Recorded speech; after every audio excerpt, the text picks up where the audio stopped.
be one big step closer to confirmation 1 hour from now when one of the last fence sitters, Senator Susan Collins, says she will make her vote clear. Hello, everyone. I'm Dana Perino, and this is the Daily Briefing.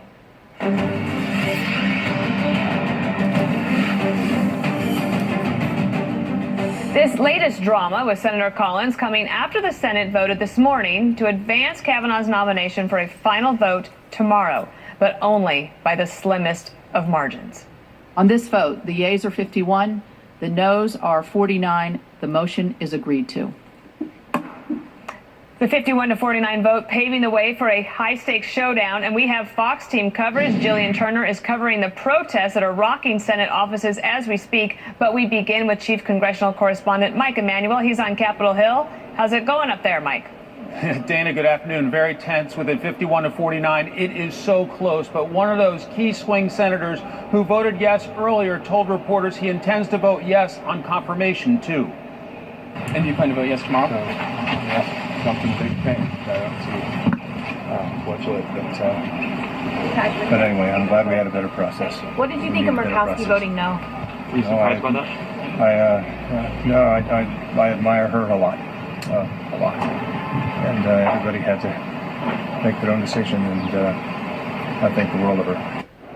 Other critical swing voters are Republican Susan Collins of Maine and Democrat Joe Manchin of West Virginia. They both spent a lot of time in the secure area of the Capitol reviewing the FBI supplemental report on the allegations against Judge Kavanaugh.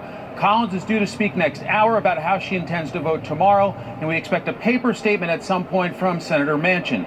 Alaska Republican Lisa Murkowski, who you heard Senator Flake asked about, joined with Democrats in voting no. Democrat senators are not trying to pick apart Kavanaugh's rulings as a judge. They're trying to convince some senators who were a yes earlier to be a no tomorrow. I hope that all my colleagues vote their conscience. Obviously, I'm concerned that the investigation was not thorough. There were many, many witnesses who we've heard from reports from their attorneys that they asked to be interviewed and were not interviewed. Fox News has just confirmed that Senate Majority Leader Mitch McConnell had lunch with the critical swing voter Senator Susan Collins of Maine, who's due to give her speech next hour, and McConnell expressed confidence heading into tomorrow's critical vote. Dana? That could be very big news indeed, and everyone will stick around because as soon as she starts speaking, we will bring it to you live. Thank you, Mike. Meantime, protests are taking place across Washington as demonstrators keep up the pressure ahead of tomorrow's vote. You can see him there. Jillian Turner is live on Capitol Hill. Where are you now, Jillian?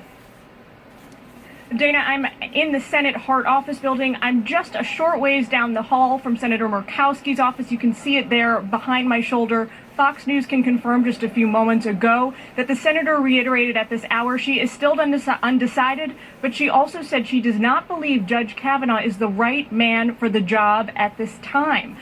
A short while ago, also, I had the opportunity to speak with a large group of protesters. About 50 to 65 of them gathered outside Senator Murkowski's office. They were here to thank her for what they believe will be her no vote on Judge Kavanaugh. They brought her flowers, which they were handing out to her. They were a group of indigenous Alaskans who traveled all the way here because they wanted that FaceTime with her today, Dana. Jillian, it's interesting that she says she's still on the fence but thinks he's not the right man for the job, so we'll have to see what happens there. But what about the other senators who were on the fence? So before I came over here, I spent some time at Senator Flake's office. I spoke to protesters on sort of the full range of the spectrum, pro-Kavanaugh, anti-Kavanaugh, folks who just wanted to be here to be in the mix. Here's what two women told me. His credibility is spot on. I believe he's a man of God. I believe he's appointed and chosen by God. These sexual allegations and his dishonesty during his testimony made me even more opposed and outraged. I do not see how we can let someone like him on the Supreme Court. Over there at Senator Flake's office about an hour ago, we encountered many more pro-Kavanaugh, women for Kavanaugh protesters than we did the anti-crowd. It was quite notable because I hadn't been anticipating that. Also, Dana, I'd be remiss if I didn't mention everyone we've encountered today. Protesters across the spectrum have been on very good behavior. We have not seen people rowdy. We have not seen people yelling a whole lot. Nobody has been violent that we've encountered. It's been a lot of really peaceful protest. Dana? All right, well, that is the American way. Jillian Turner, thank you.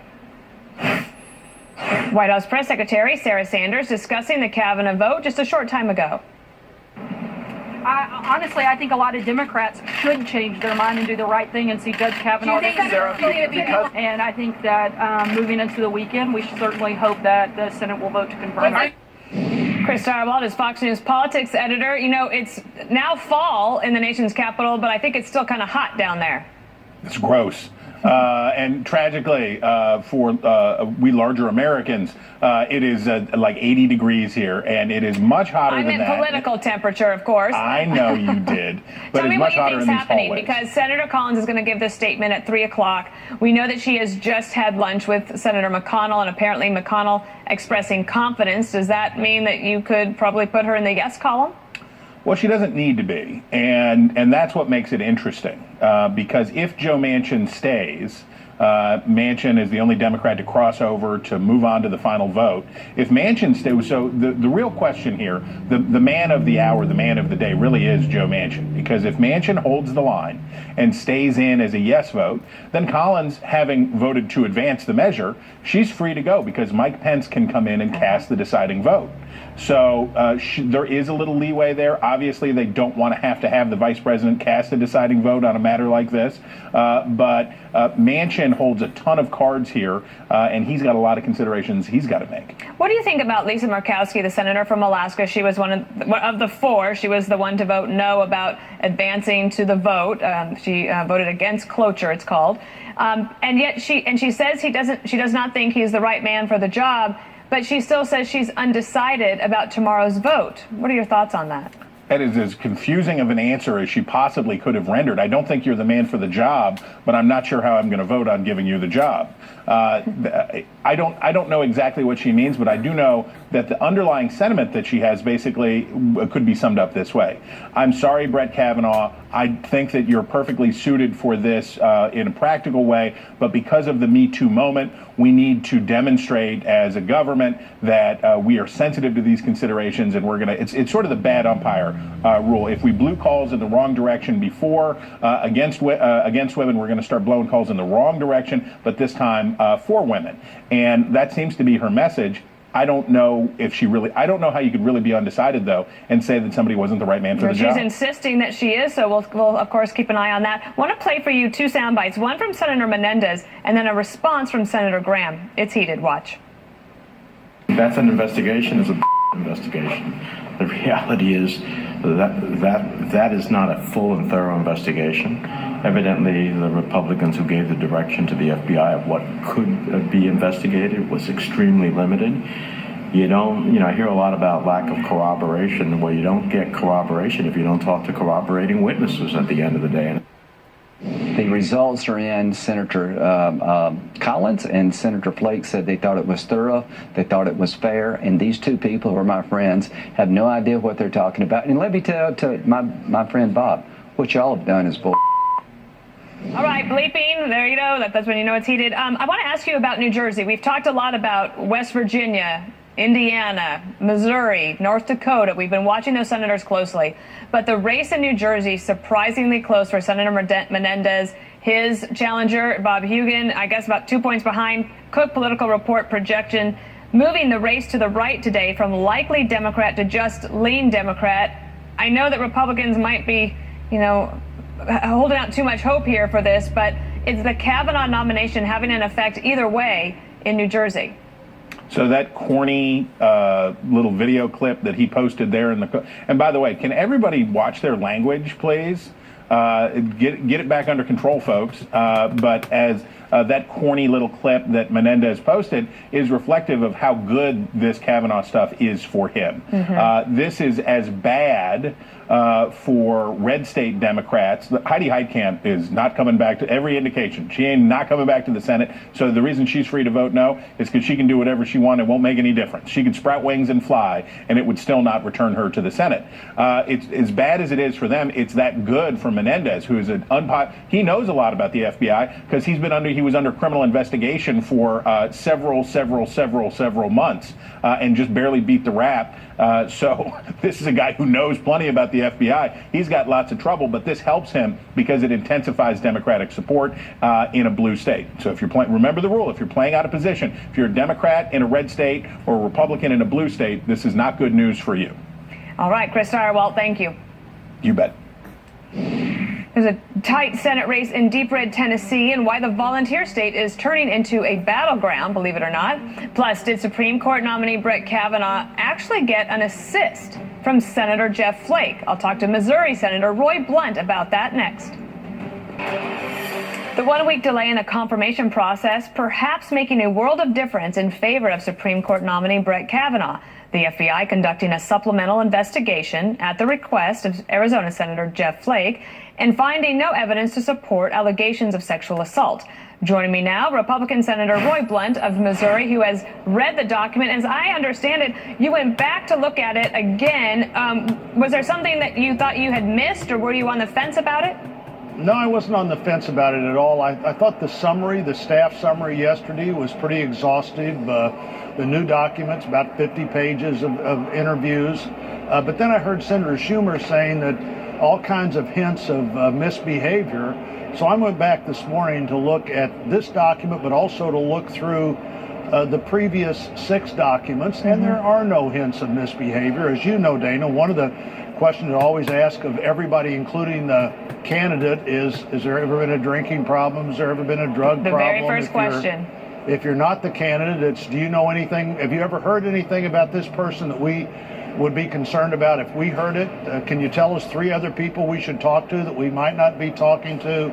I think when we vote on Brett Kavanaugh tomorrow, he is likely to have been the most investigated nominee, not just for the Supreme Court, but possibly for any office ever, with 7 of these background checks, over 150 interviews, and over a long period of time. It was only a week ago when the senators had found, Senator Jeff Flake kind of in their crosshairs, like, why are you going to delay this? He was calling for this FBI investigation. But the Weekly Standard's John McCormick writing today, in the week since the Ford-Kavanaugh hearings, no one has been able to disprove Ford's nearly unfalsifiable allegation, but the extra week has very clearly helped clear Kavanaugh's name. Do you agree that this FBI investigation has been helpful in getting the Republicans to the point where they can confidently call this vote tomorrow?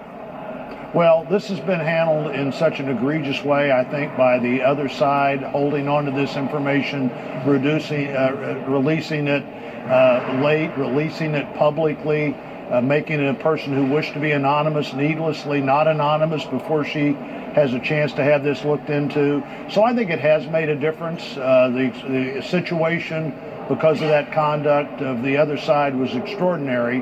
But the decision to take a week and look, I think, has helped us produce the what I believe is the right result. And by the way, all the Democrats in the committee the other day were, a week was plenty of time, maybe even 3 or 4 days would get this done. I think there was never any likelihood that no matter what you did, it would help all of those. It would convince everyone who was going to vote no. But I think it has provided the evidence that some people needed to decide to vote yes. Right. Let me ask you about Missouri. Of course, that's a big battleground this year. You don't have to worry about it, but Claire McCaskill, your cohort there in the Senate, the Democrat from Missouri, in a big battle against Josh Hawley, and she announced way before this that she's going to vote no on Kavanaugh for other reasons, campaign finance and the like. From your perspective, both McCaskill and you are both saying we've listened to our constituents, we've considered this, but she's voting no, you're voting yes. When it comes down to it, who do you think is really listening to their constituents better? Well, I'm comfortable with my vote. I'd have to ask her about her comfort level with hers. I think Missourians believe that Brett Kavanaugh should go on the court. I think they believe that you're not guilty until proven innocent. Otherwise, we will totally upend the process of who's willing to serve in any public responsibility.